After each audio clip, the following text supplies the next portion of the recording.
Alright, chat, this is the MCU has some strange mutants. Which I've noticed, like, recently, they've been just. Every new superhero seems to be a mutant. Even though none of them are anything like the original mutants from, like, the X-Men mutants. Sure, the mutants are coming to the Marvel Cinematic Universe in Avengers Doomsday, and eventually an X-Men movie, and maybe another thing, but I've got news for you. The MCU has a I mean, they're even kind of calling Spider-Man a mutant in Spider-Man's own trailer for his own movie. bunch of mutants. His fourth movie, but might I add.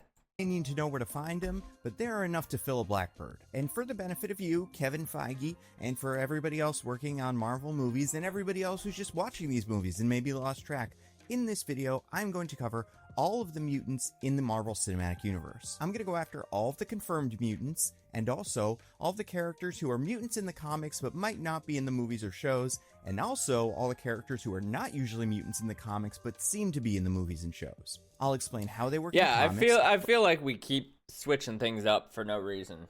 It just keeps happening, and like I don't know why they keep doing it. Like, why is Kamala Khan now all of a sudden a mutant?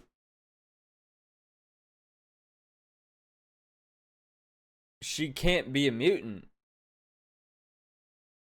She got her abilities from the bangle, not from power she already had, right? What function they serve in the Marvel Cinematic Universe, and give you an idea of whether or not I think they'll play into any bigger mutant stories in the future. But before that, we need to answer a question. Like, that's like saying Captain Marvel is a mutant because all of a sudden she has powers. No. Same thing with Bruce Banner. They don't have the X gene. That is what makes them mutants, right? What is a mutant? This is a more complicated question than you would expect. Because who are the mutants? They're the X-Men. Stan Lee even originally planned to call the X-Men the Mutants, so might as well be synonymous. Except not every mutant is on the X-Men. Several mutants usually just aren't involved at all with X stuff. Firestar and Justice of the New Warriors. Villains like Whirlwind and Mentalo. Molly Hayes. Alpha Flight's Northstar and Aurora. Eventually some of them would link up with the X-Men, but it's not what they're known for. And even more confusingly, not every member of the X-Men is a mutant. Aliens like Kid Gladiator have been part of the X-teams, even though they're just aliens. Juggernaut, who is usually powered by an evil space god, has joined the team a handful of times. Madeline Pryor was just a normal person. Danger was a sentient robot. So even though most mutants are X-Men, or at least X-adjacent, and most X-Men are mutants, that's not enough of a definition. So okay, what about the X gene? That's pretty straightforward. A genetic anomaly that gives a person superpowers. You would think. Usually, but not necessarily activated at puberty. Simple enough. Except the concept of an X gene is a relatively recent one. Sure, it was always known that the X-Men had mutations, or what was sometimes defined as an X factor, but if you ask what caused the mutations, early comics characters would just say evolution. It's sort of like the Force-Metachlorians relationship in Star Wars, except way less stupid. So okay, way before less the X gene was a stupid. thing, what qualified you as a mutant? Very simply, you were born different. You had the genetic potential for an anomaly. Sort of like how some people are born with two different colored eyes. So guys like Spider-Man who are bitten by a radioactive spider are not mutants. They are mutates. I know, I wish there was a better name, but we're talking about mutants. Characters who have had a natural superpower that was either dormant or in rare cases active since birth. Didn't matter why, could be a simple genetic anomaly. See, this is what I was saying is, yeah, Spider-Man got his powers from external forces.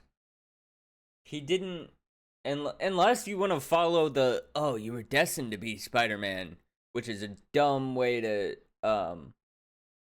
write Spider-Man,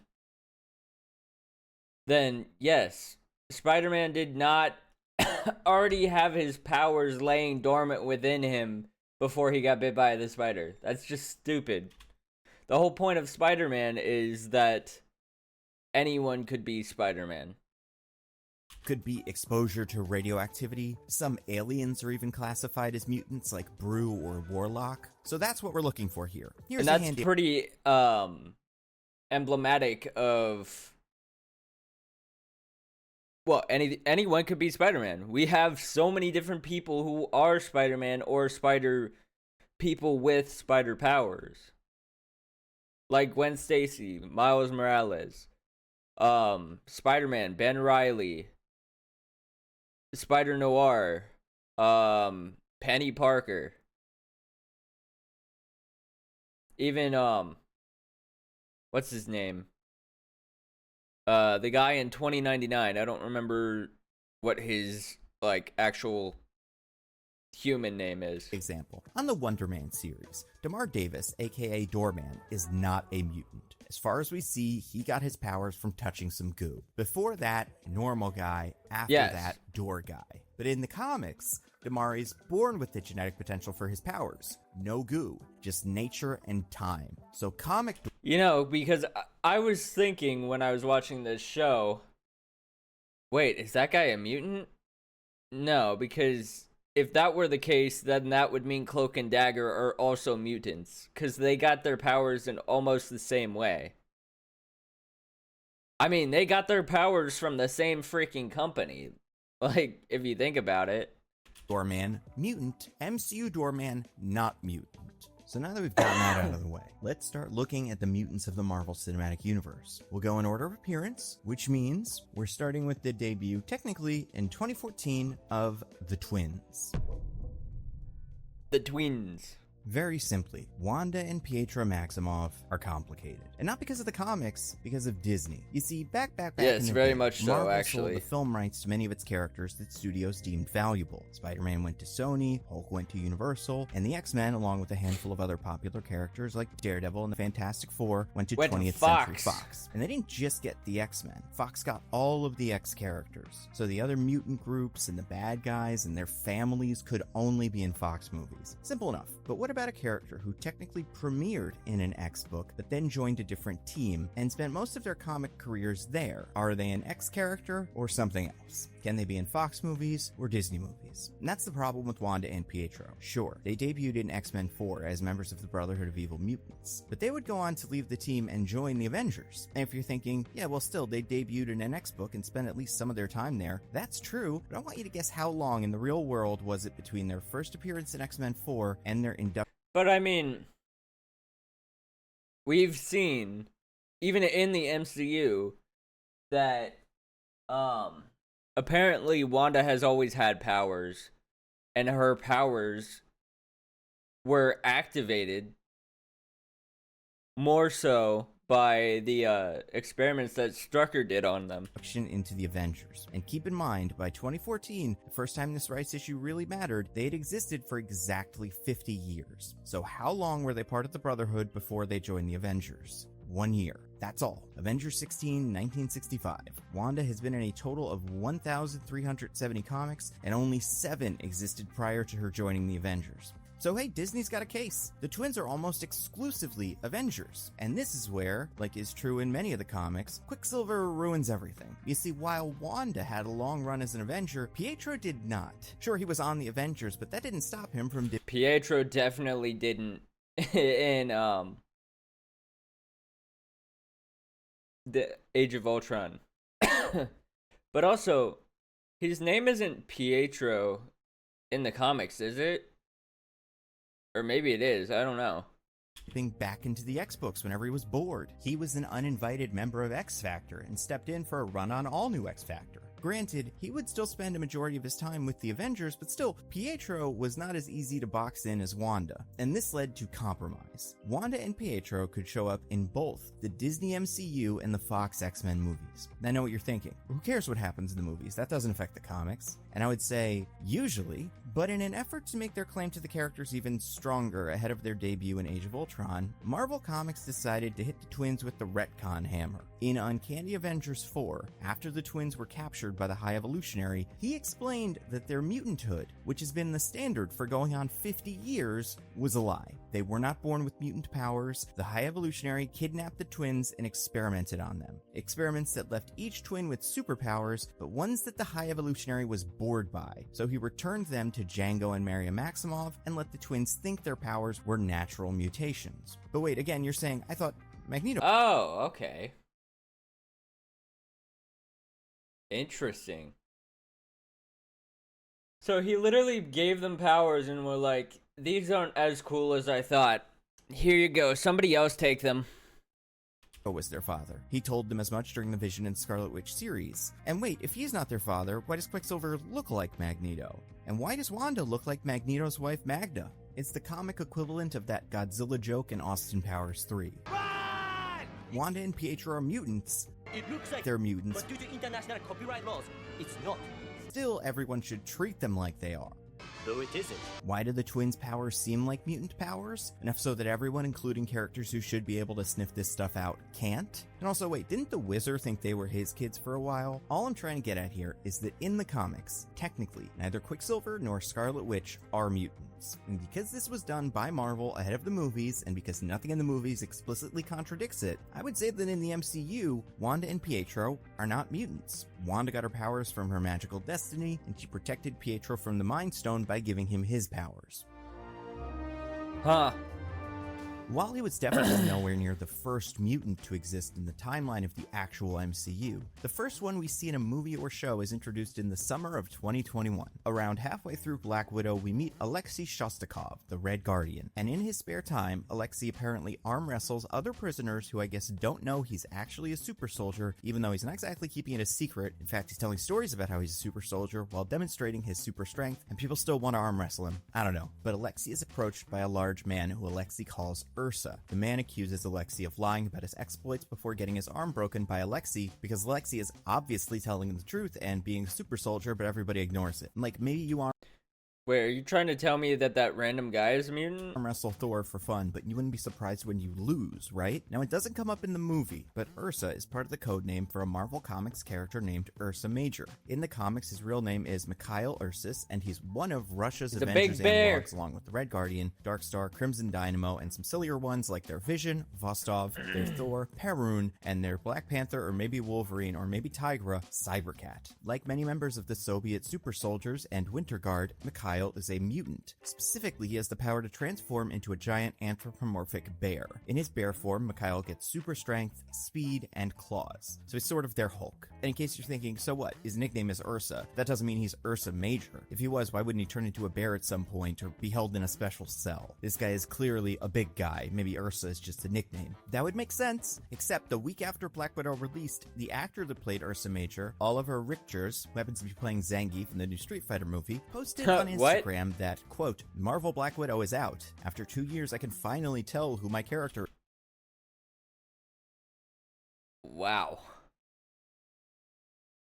That man is either... No, he's incredibly large, actually. I was gonna say he's either really big or that guy's really short, but look at the door behind him.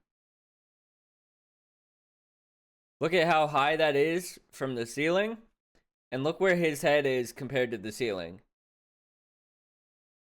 That's crazy. He has to duck down under a door.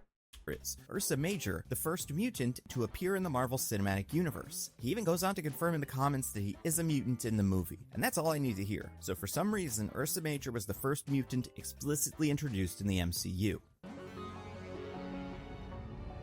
2022 was a big year for the Children of the Atom, and it started with the introduction of one of the most famous mutants of all time. When Doctor Strange is taken prisoner by Mordo on Earth 838, he is judged by that Earth's ruling supergroup, the Illuminati. Besides Mordo, the team is composed of various cameo characters like a live-action Captain Carter, Captain Marvel, but it's Carol's very good friend Maria instead, Blackagar Boltagon, King of the Inhumans, Keeper of the Terrigen Mists, and the CIA's favorite, Mr. Fantastic. And they appear to be led by Patrick Stewart Charles Xavier. He floats in on his being in this movie was a fucking joke, I'm not gonna lie. Ridiculous yellow chair to a tune we would never get tired of. And shows Doctor Strange a vision of 838 Strange's death. Then Wanda snaps his neck after he walks around in her mind for a little bit. Which, not to nitpick, not unlike my podcast, mostly nitpicking, Professor X walks a lot. Like, for a character who the number 3 Family Feud answer for describe Professor X would be uses a wheelchair, these movies take every opportunity to get him out of that chair. X-Men, he walks in Kelly's mind. X2, he almost walks in Jason's illusion. Last Stand, he walks in the flashback. Origins Wolverine, he walks in his cameo. First Class is pre-paralysis. Days of Future Past, he can walk again. Apocalypse, he walks when he fights Apocalypse. Dark Phoenix is this, and he's even walking in Doctor Strange. The only movies with Professor X where he never walks are Logan and his cameo at the end of The Wolverine. That's surprising, right? Anyway, Professor X is a mutant, and while he does not... That is weird. Why is there so many times when he's actually just walking around? Not exist in the 616 timeline. We do see him in the MCU movies, so I'm counting it. Later in 2022, Kamala Khan had beaten the clandestine and was getting ready for her next adventure when her friend Bruno pulled her aside and told her he scanned her DNA and discovered that Kamala had well, I'll let him say it. Like a mutation.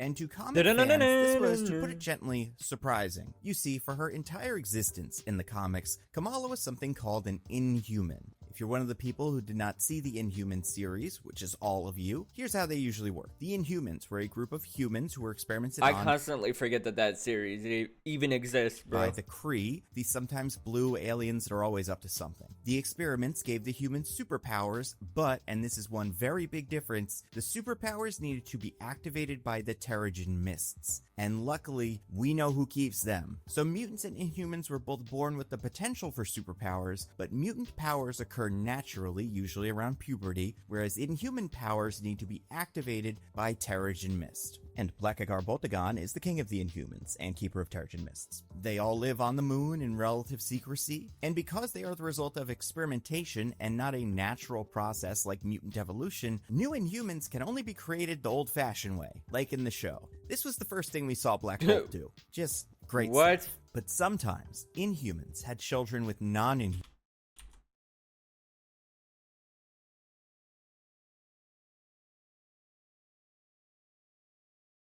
What? Do. Just great stuff. But sometimes, Inhumans had children with Is that Devil Dinosaur? non-Inhumans that led to something called New Humans. And unlike the regular Inhumans who all lived together and mined Terrigen on the moon or whatever, the New Humans were frequently just regular people walking around with the potential for superpowers, but because Terrigen Mists were so rare, they probably never encounter it and never find out they have powers at all. Meanwhile, in the real world, I can see why Marvel was gonna try to push the Inhumans, because they didn't have access to the mutants at the time, and the Inhumans are basically the same thing as the mutants. Perlmutter, the closest thing the meta-narrative of the MCU has to a villain, always wanted to own the X-Men, but Fox wasn't selling. So Perlmutter said, I'll make my own X-Men, with Blackagar Boltagon and Terrigen Mists. After all, like we just saw, the Inhumans are pretty similar to the X-Men. They've never had their shot in the prime time. Maybe an Inhumans movie or television special would be the next big thing. So to support this, on the comics side, there was a big push away from mutants and towards Inhumans. Characters that may have been mutants were unmutatified, like Wanda and Pietro, and new characters who would have otherwise been mutants, the default for a rando who just happens to get powers up until this point. They were all Inhumans now, which put Marvel creatives Sana Amanat and G. Willow Wilson in a tough spot. According to Amanat, when we were thinking about the character of Kamala back in the day in 2012, 2013, when Willow and myself were ideating, we originally wanted to make her a mutant. Marvel Editorial was pushing the Inhumans, so Kamala became one of them. In the comics, this was the result of a Terrigen bomb exploding, which activated a bunch of new humans. Also, the Terrigen Mists are deadly to mutants, but they figured out a way around that in the books. So Kamala gets her magic! Powers. Also, the Terrigen Mists are deadly to mutants, but they figured out a way around that in the magic! Books. So Kamala gets her powers. She can embiggen and shrinken, and also Embiggen? shapeshift, the power she almost never uses anymore. And she does her own thing. What was that? Why was she just a white girl in that one? Fights crime in Jersey City. The Doesn't one really before get roped this. into Inhuman royal family stuff, although she does meet Lockjaw, the Inhuman's teleporting dog, pretty quickly. And she forms her own super team called the Champions. And It's funny because I remember Lockjaw. I have a poster of Marvel. I don't know where it is, but it's like one of the most popular Marvel posters that you can buy. It has them all like stylized how they are in the comics. And Lockjaw is one of the characters in the front of the page, like in the front of the poster. And I never knew who the hell that dog was. I was just like, there's a dog here with a weird thing on its forehead. since she wasn't planning to join the X-Men or the Inhuman royal family, it didn't really matter what she was. So this was the story for a while, until this moment in the show when Bruno used the word mutation and the animated series theme crept in. Because if he wanted to tease that she was an Inhuman, he'd just say there was something inhuman about her DNA, or whatever. But mutation signaled that MCU Kamala was eventually going to be a mutant. and maybe the MCU is going to ignore the Inhuman stuff altogether. And getting to this point in the comics would be so easy, since the X-Men at the time lived on their sentient island, and they had a protocol for resurrecting mutants, so all the comics would need to do to resurrect and restart Kamala, but as a mutant, is kill her, which they immediately did. And then, you'd never believe it, but Kamala was both an Inhuman and a mutant, and the Inhuman genes hid the mutant genes until her birth. What the hell is the Maker doing in this comic? Which means she could be revived and join the X-Men. What were her mutant powers? Well, you'll never believe it, but she had the ability to create hard light constructs. I know, what are the odds? But because Kamala was subjected to Terrigenesis again, the mutant powers won't be appearing anytime soon. In the MCU, the quantum bands seem to stand in for the Terrigen mists. It appeared that the quantum bands gave Kamala power, but according to Bruno, they unlocked a dormant part of Kamala's DNA, which would suggest her mutation is also hard light constructs, and they're just not going to do the polymorph parts of her abilities in the MCU. Will Kamala join the X-Men? I don't know. Even if Kamala is a mutant, that doesn't guarantee she won't just stay a solo hero, or Avenger, or champion, or whatever. If her debut as an X-Men in the comics made a huge splash, I could see it, but neither her solo X-book nor the rebooted NYX seemed to hit, although I'd argue that had more to do with the messy nature of the X-books at the time than anything else. But sure, Kamala certainly could be an X-Men, but I would be surprised if she shows up in an X-Men movie for a while. I'm not gonna lie, I'm not doing great right now. My fucking head hurts and I'm dizzy as shit. Lovers. And while the show introduced quite a few deep cuts, there was also this weird allusion to many of the main character mutants. Episode 5 of She-Hulk, mean, green, and straight poured into these genes, features an illustration of Pug's sneaker collection during the credits. He's got sneakers themed around all the heroes we would expect. Cap, Iron Man, Hulk, Vision, but then he's also got some mutant shoes.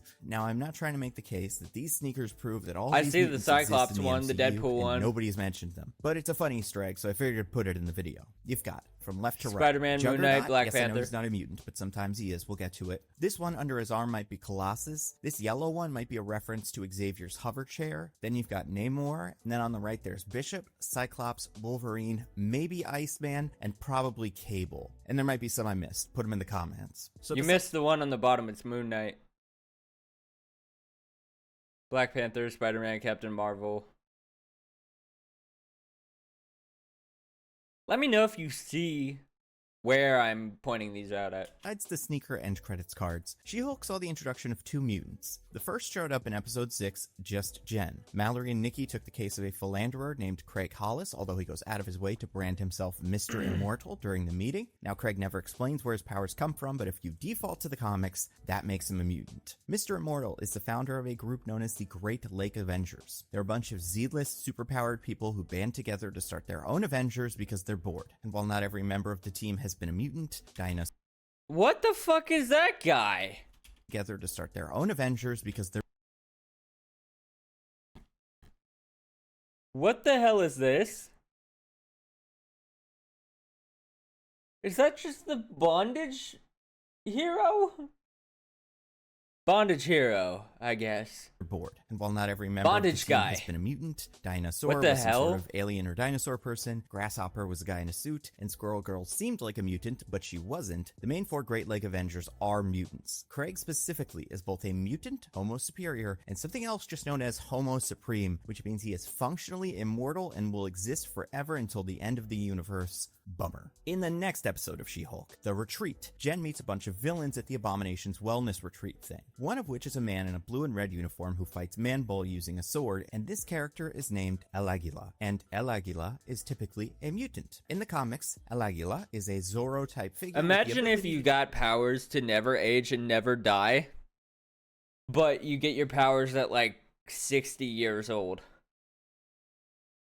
And you just forever have to look like you're 60 years old. Imagine how much that would suck. Channel bioelectric energy through his sword. Which imagine how much you would have wished that you got them in your like did not want to be outed as a mutant. Teens or He's been in 20s. 16 total comics, so there isn't much to say about him. As far as the other characters at the retreat go, Man-Bull got his powers from experiments, Porcupine just made his porcupine suit, Wrecker got his powers by accident from an Asgardian god, and I assume the vampire just got powers the usual vampire way. Also, let's run through the rest of the She-Hulk cameos because I think they're fun. Titania was traditionally given powers by Dr. Doom. Leapfrog wears a special jumping suit. The Wrecker gave these guys their powers. Donnie Blaze isn't in the comics. Runa is just an elf. Hulk King isn't in the comics either. So that is 2 She-Hulk mutants, Mr. Immortal and Allegra. And the last mutant of 2022 was, of course, Namor. Nothing really complicated about this one, since when he's explaining his backstory to Shuri, Namor is the first character in the MCU to use the word. The plant gave me wings on my ankles and ears that pointed to the clouds.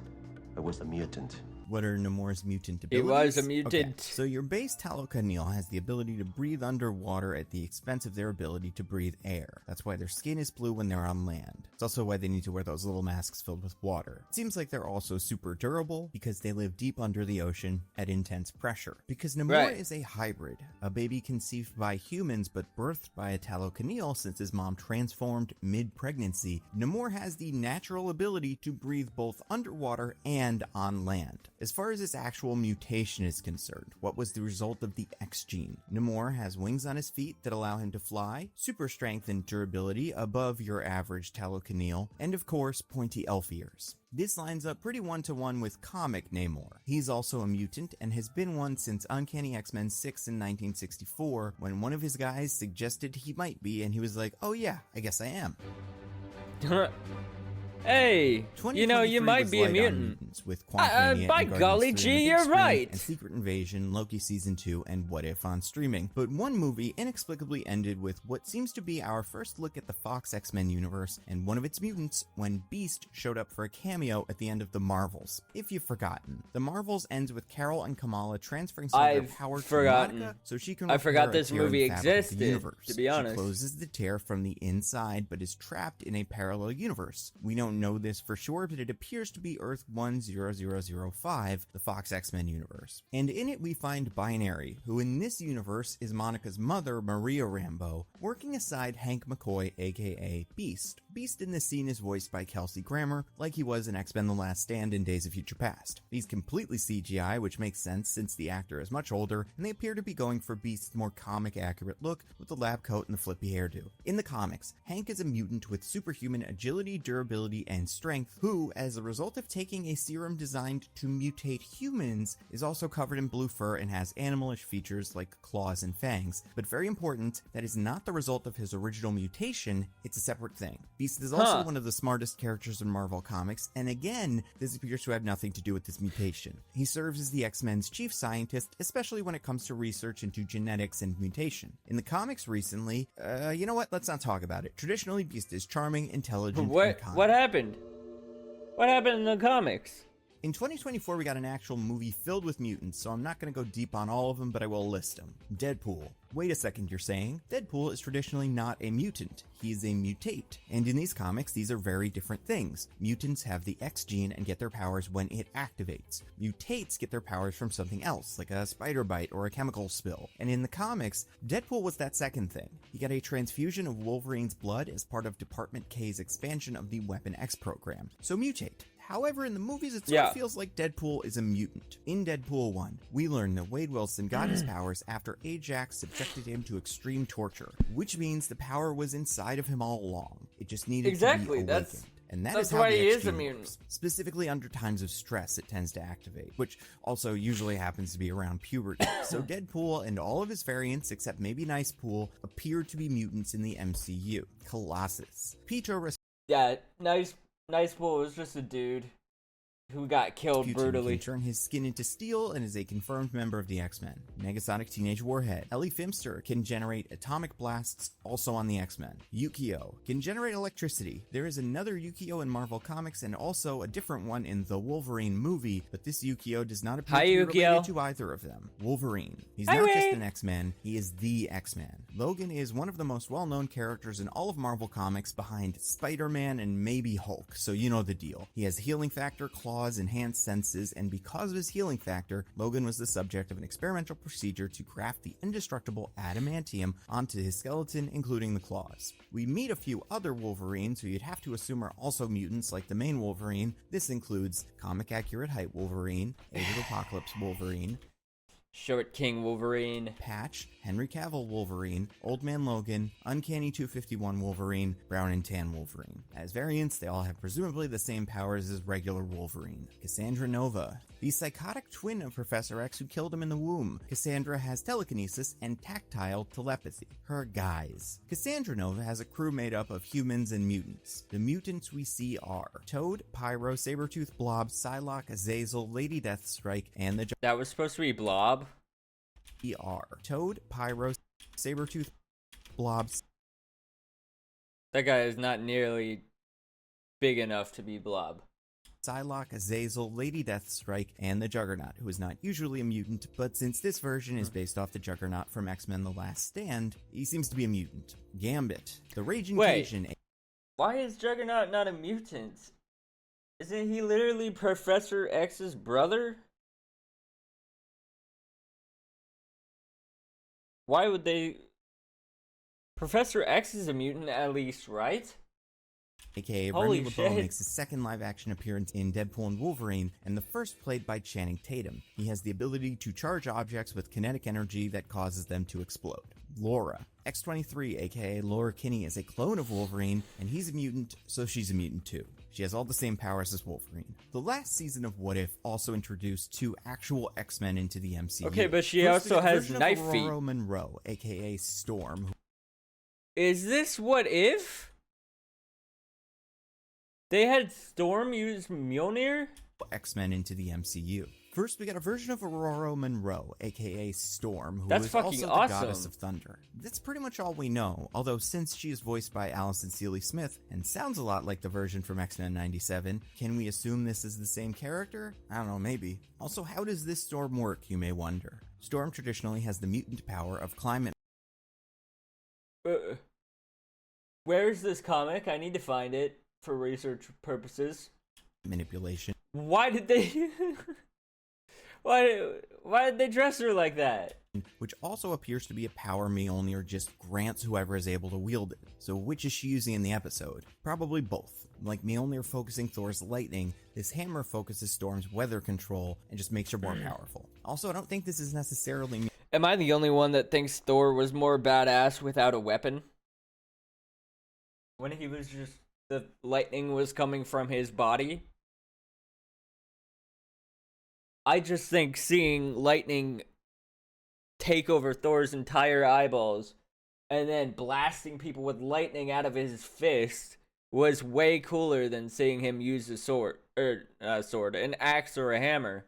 Mjolnir. In the comics, Storm has been the Goddess of Thunder a handful of times and usually uses a different hammer named Stormcaster. That one has a pointy end and this doesn't, but still, it might as well be Stormcaster. The far weirder X-Men referenced in What If Season 3 just shows up as an image near the end of the last episode, where we are seeing what must have been pitches for future episodes that will never get made, except Blade Knight, which did show up in the Marvel Zombie show. But one of the other characters we see is a version of Jubilee who is also the Silver Surfer. Apparently, Galactus let her keep the coat, which is nice of him. This does not appear to be a direct reference to any Jubilee story. Why is Jubilee the Silver Surfer? What the fuck? Done a lot of things in the comics, like adopt a baby who's also a dragon and become a vampire, but she never did this. The idea seems to have come from Justin Kim, one of Marvel's character designers, who worked on What If. It could also be a reference to a What If comic where Dazzler, a mutant with similar powers to Jubilee, became one Taylor of Swift. Galactus' heralds. Your friendly neighborhood Spider-Man did that thing where a character looks at a list of names, and amongst the name they're looking for are a bunch of Easter eggs. In this case, some were creatives who had worked on Spider-Man, but one was a mutant. Amadeus Cho is the next, the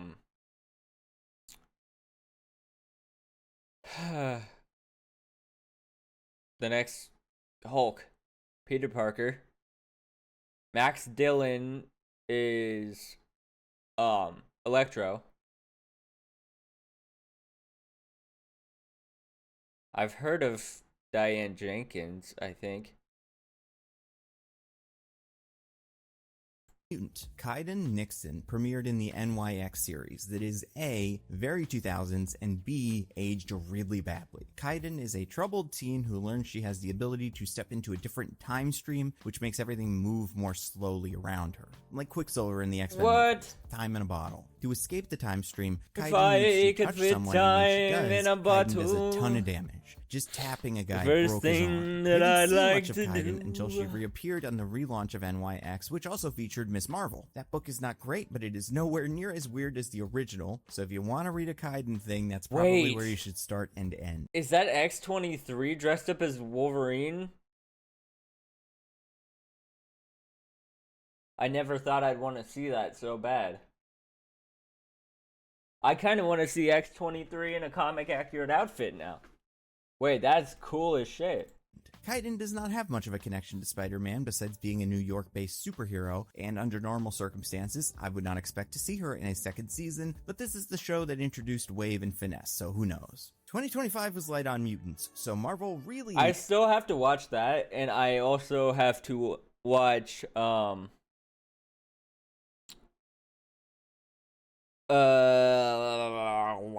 X-Men 97. But I still need to watch everything that came before X-Men 97.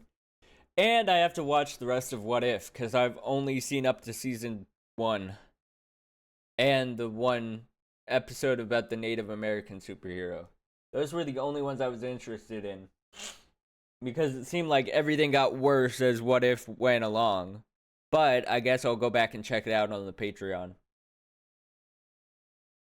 Link in the description, by the way. Needed to make them count. They needed to introduce one everyone loves, one who gets everyone excited for future X-Men stuff, someone the kids could dress up as for Halloween, and one from a country that is not on the news constantly because they're committing war crimes. Unfortunately, all they had was Ruth. So in Captain America Brave New World, Ruth is some sort of former Black Widow that works for President Ross. Ross knows she used to be a spy, it appears. She was born in Israel, but like every widow, trained in the Red Room. She doesn't seem to have any superpowers. She does have some battle armor that we never see her wear outside of it peeking through her jacket on the aircraft carrier, and that's it. She can't fly, she can't shoot laser beams, the score doesn't go... So who cares? Well, in the comics, Ruth Batsaroff is indeed a mutant who goes by the name Sabra. She is a Mossad agent with pretty vague powers like flight and strength and the ability to heal people and the ability to give other people random powers. She also has these quills that she can fire. I hate when the MCU does this. Is they bring in a new character that's based on a character from the comics that is a superhero, and they just use it as a... I didn't even remember that character existed. Actually, I didn't know that was anyone significant while watching that movie. But now they can never use it again because they use the name just for a random person for no reason. I think that's a weapon and not a mutation. And while she is not a government-sponsored super soldier like Captain America, Ruth does work as an agent of the state in her day job, and as a superhero, sports the Star of David and a blue and white color scheme, so she's wrapped in the flag of Israel. So she's kind of Israeli Captain America. Okay, so that's why they didn't want to make her an important character. Because she's Israeli, okay. She is, like most of the characters in Captain America Brave New World, from a Hulk comic, where, and this is true, Hulk yells at her for not caring enough about Palestinians. That's praxis. Over the years, Sabra's toned down the Israeli imagery and aligned with X-Corp and Xavier. And whenever a global thing is happening, we check in on... I just realized her name is Sabra.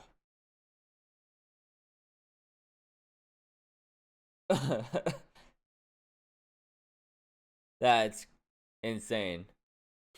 Sabra to see how Israel's doing. I wouldn't say she's an incredibly consequential figure, but she's not a glorified cameo character either. And in the original version of Brave New World, Ruth reportedly felt more like comic Sabra. I don't think she was necessarily a mutant, but her ties to Israel were way more explicit, and her armor was supposed to be evocative of comic Sabra's uniforms. But because Marvel wanted to distance themselves from the state of Israel, those connections were dropped, and Sabra just became Ruth. The most significant mutant of 2025 will almost certainly end up being Sue Storm's super baby, Franklin Richards. And that means we're taking another trip to the made everything way more complicated than it needed to be corner. Okay, so in the comics, Franklin Richards is both the child of two superheroes who Yeah. were bombarded with cosmic rays, and part of his birth involved a weapon called the Cosmic Control Rod. So Franklin, naturally, got superpowers. And since he was born with those powers, that was enough to make Franklin a mutant. And not just any mutant, one of the most powerful beings in Marvel Comics. And for a while, this was the story. Franklin was incredibly powerful, and Franklin was a mutant. I wonder if Franklin being born with powers was the first time this ever happened in the comics. And that would be why they made him the most powerful one. It'd be like almost like a chosen one thing. Like with Anakin. Because he was born through the Force. He had the most power with the Force. But then, all the mutants moved to their own sentient island named Krakoa, and any mutant was welcome to join, which could include Franklin, who is now a teenager. And it sure seems like the writers of the books wanted a reason why Franklin could not be on Krakoa, so they decided he actually wasn't a mutant. Professor X explains that as a baby, Franklin used his phenomenal cosmic power to make himself appear to be a mutant because Franklin wanted to be special, but it was all an act that nobody, not even Franklin, was aware of. So there, Franklin is not a mutant. Except, we learn in issue 18 of the recent Fantastic Four run that Franklin actually was a mutant, but he hides that and the fact that he has powers at all from everyone so that he can live a normal life. So he is, or at least was, a mutant. And in Fantastic Four First Steps, Franklin certainly seems like a mutant. He has his powers since birth. They're not activated until Sue dies, but that's not the result of an external factor. They are a mutation. So Franklin is probably also a mutant in First Steps with reality warping powers, which would explain why Doom is so interested in him. Oh yeah, and small thing I learned about Fantastic Four. Apparently, this arcade with a bow tie logo... I gotta watch the rest of that movie, bro. I had never even finished the rest of the movie. Once Galactus came to Earth, that's when I fell asleep. And then I tried to restart the movie from like halfway through it, and I fell asleep at the same time again. So like I've never finished this movie. The new Fantastic Four movie. Is a reference to the X-Men villain Arcade. However, he's not a mutant, he's just a guy, but still, fun X-Men Easter egg in this Fantastic Four movie. Remember that thing I said about a list of names that's mostly Easter eggs? Ironheart did something similar. Riri looks up information on Stuart, the character inexplicably played by Eric Andre, and the screen shows information for a different contact just named Silhouette. In the comics, Silhouette is the code name of Janelle Cord, a mutant with the ability to control the Dark Force. She's a member of a team called the New Warriors, which was not associated with the X-Men, but usually included a few mutants like Firestar or Justice. Dang. What the hell was that? What is this? Included a few mutants like Firestar. Also, that's Nova, right? Why is only half of his body there? What was going on in these old comics? Or Justice. Ding dong, motherfucker. We already talked about him a little bit, but I do want to touch on why this Damar change is so strange. So Ding in Wonder dong, Woman, Damar motherfucker. Davis is a seemingly normal guy who gets his powers after he touches some glowy Roxxon goo. Very clearly, mutate. However, in the comics, he's a mutant. We don't know much about Comic Doorman's childhood, but we know that. He got powers out of nowhere as an adolescent. But it's a change that's probably both easier to explain and also just looks funnier. And you know, unless Damar said, "I'm a mutant," people online would be complaining that his powers were vague. But I bring it up here because I think it's interesting that MCU Doorman got not just a new origin, but two other existing characters' origins smushed together. So let's do a mini Doorman Isn't Doorman. Remember those? First, we've had TV Cloak. In the Cloak and Dagger show, Tyrone and Tandy get their powers when a Roxxon oil rig mining Dark Force and Light Force explodes. Yes. Tyrone Which, gets the by the ability way, this show is really good. to wield the Dark Force, which he uses for, among other things, teleportation. If So the y'all haven't Roxxon seen Cloak and connection Dagger, you need to watch it. seems to come from the Cloak and Dagger series. The second character I want to look at is Dr. Jonathan Ahn, aka The Spot. In Peter Parker the Spectacular Spider-Man number 98, we learn that On is a scientist working for Kingpin trying to replicate the powers of Cloak and Dagger. Kingpin really wants to access Dagger's light force so he can heal his wife, Vanessa, but On can't figure it out. He's clearly making progress on the Dark Force stuff, but Kingpin's not as Please interested. don't Still, heal Owen has Vanessa. I don't care about Vanessa. Especially after Born Again Season 1. Breakthrough and creates a mini Dark Force black hole, which transforms into a shimmering black portal. And On, worried he'll never get the opportunity again, touches it. Where Damar just puts in a hand, On straight up just walks into it. But either way, this encounter transforms him into a Dark Force wielder who can teleport. So yeah, Doorman is less of Doorman and more of the Spot with a touch of TV Cloak. Moving on. The big question at the end of Season 1 of Wonder Man was a simple one. Can Joey Pants get some sort of honorary knighthood? Also, is Simon Williams a mutant? In the comics, no. He got his powers from exposure to an ionic ray. It's pretty straightforward. But here, no ray, no chemicals. It just seems like one day, Simon's ionic powers activated. And if that is the case, seems like he's a mutant. I imagine we'll get confirmation in the future, but no, he's definitely a mutant. And that's what I was thinking the whole time, is I'm like, this kid got his powers randomly. He doesn't know how to control them. He doesn't have anyone to relate this struggle to, because the mutants don't exist in, like, the X-Men form in this universe yet. So, like, he's just trying to figure this shit out himself. The biggest indicator besides the vague origin seems to be the inclusion of Agent Cleary and damage control in Wonder Man. So far in the MCU, we've seen Cleary question Spider-Man and try to catch Ms. Marvel. Now he's going after Simon Williams. And the fact is, if damage control wasn't, like, corrupt, they would have reported this guy to the Avengers, and the Avengers would have been, like, super interested in this guy. But because damage control is, like, they're pieces of shit, I'm not gonna lie, especially this guy, they're not gonna do that. Maybe that's the future of damage control in the MCU, transitioning from just a government superhuman watchdog to a mutant hunting organization. Seems like we'll learn more about this in Brand New Day. I just want to touch on a couple other non-canonical mutants. Molly on the Runaways is traditionally a mutant, but that aspect of her backstory was dropped for the Runaways series. I was about to say, why did I recognize that actress? Is traditionally a mutant, but that aspect of her backstory was dropped for the Runaways series and replaced with Molly getting powers from exposure to a magic rock. At Avengers Campus, there are two references to a character called WizKid, one on a locker in the Web Slingers ride, and one in a database on the Flight Force ride. This one is interesting because he's easily the lowest profile character teased in this ride, but perhaps the focus on Takeshi means we'll see him in the MCU sooner than you'd expect. In the comics, Takeshi Matsuya is a mutant with the ability to control technology with his mind, which sure would be handy for designing an amusement park. There's a reference to Iceman by way of a Drake cooling air conditioner, Bobby Drake being Iceman's last name, and then on a map in Avengers Campus, you can see a reference to the Children of the Vault, some super evolved X-Men villains. However, they've moved beyond mutanthood and onto the next stage of evolution. So what did we learn here?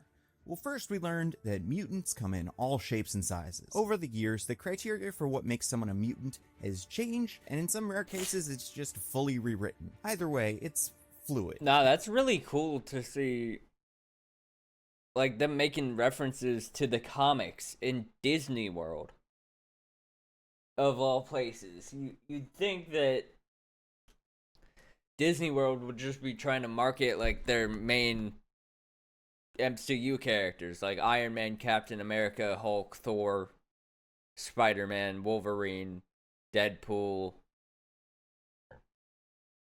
just like the main people in the X-Men. And I but think they're actually kind of putting some deep cuts into their references in Disney World, of all places, like I said. Important that fans are ready for that fluidity when more of these characters show up in the MCU. Also, we learned that comics are complicated.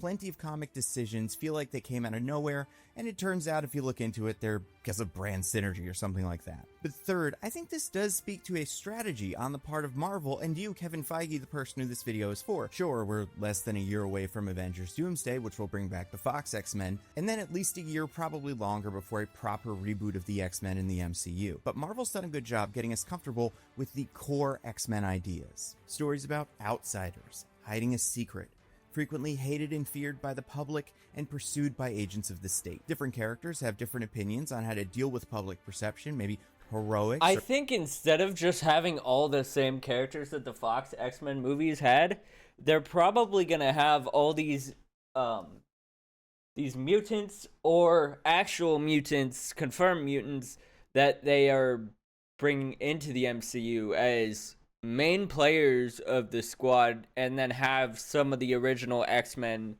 sprinkled in there, because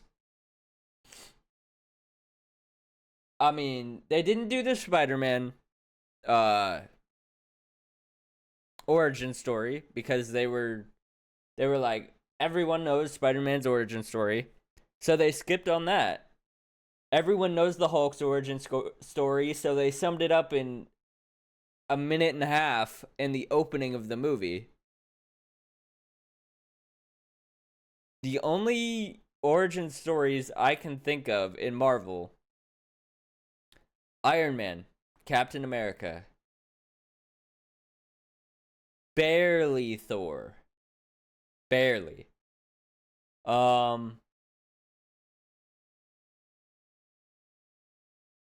Barely Black Panther.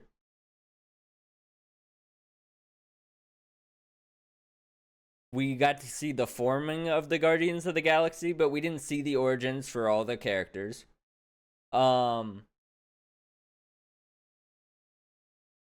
We barely see an origin story for Ant-Man.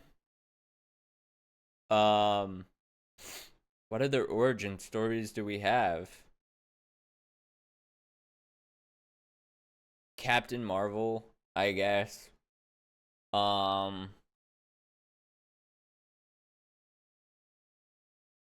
We saw Doctor Strange's origin story. They don't really like doing a lot of origin story stuff. I feel like they did it earlier in the MCU, and now they don't do it at all. Correct me if I'm wrong. But yeah. Anonymity or superiority, and I hope by setting this expectation now, Marvel is getting us ready for more complex and rewarding X-Men storylines in the future. Speaking of beasts and the incredibly bleak future they're facing, I want to take a second to share something that's genuinely close to my heart. I am a member of Planet Wild. I joined because conservation is something I care about outside of YouTube, and at some point I realized that just caring wasn't enough. And Planet Wild is so cool. It's a community-based nature organization. Each month, their community of around 20,000 members funds a new conservation mission. These are people like you and me who give some money every month, and that money goes directly to a new mission every month. Think of it like crowdfunding for nature. And the best part is they share a video report right here on YouTube every month, so we can see what our contributions have achieved. And this month, they're working on a mission that is about as near and dear to my heart as you can imagine. So as you guys know, I am a cat person, and that means all cats. Do I want to hang out with a mountain lion? No, but I think they're beautiful and I want them not to get hit by cars. Like I would want to hang out with a mountain lion who managed to cross 2 freeways and became a California celebrity. He showed those everybody things how are difficult it can be beautiful for wildlife to continue to live in areas that are being developed. But there's a simple solution, where we get to drive through these areas and mountain lions get to move around their natural habitat safely, and it's Planet Wild's February mission, Building Animal Highways. It is incredible how obvious this is, but basically, you just need to give the wildlife a way to cross the freeway, like this overpass, and it's all good. There's really not that much to say. It's that Wait, that's simple, and they look actually cool. So a really good idea. Holy shit. An animal highway. That's a good fucking idea. I don't know if all of the animals are going to be smart enough to be like, oh, look at that. A bridge where we can go to the other side. They might not always take that route, but at least they have the option. Also, where the hell is this? This place is beautiful.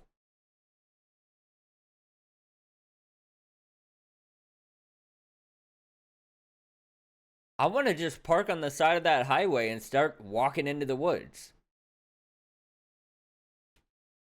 Planet Wild is funding the creation of some of these in the Canadian Rocky Mountains. Also, for the purpose of this, my cat Mortimer is on my lap. He's just sitting there and not doing anything exciting, and I'm not going to bother him, so just trust me. If you want to join an ever-growing community that makes a difference in nature, consider joining Planet Wild. You can give whatever amount you want, big or small, that feels right to you. Every dollar counts. And here's a special gift for you. The first 100 people to sign up using my code NANDO3 will get their first month paid for. So to claim your first month, scan the QR code or click the link in the description. And the best part? You will immediately have an impact in nature and see the results in less than 30 days here on YouTube. You can cancel anytime, no questions asked. If you want to see Planet Wild in action, check out their Animal Highway mission here. And last thing, I want to thank everybody that continues to support the channel on Patreon, everybody that follows me on Twitter, Instagram, TikTok, all that stuff, and everybody that listens to my podcast, mostly nitpicking. That's all I got. Stay safe. I'll see you around. Here we are. That was a good ass video. I'm not gonna lie. Oh, like I said, chat, my head hurts really bad. Oh my gosh.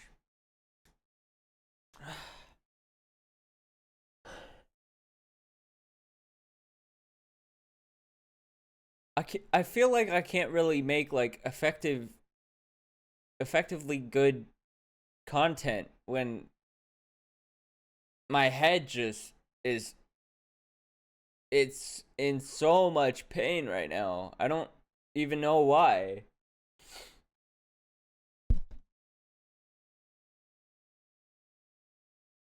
Anyways, subscribe, chat.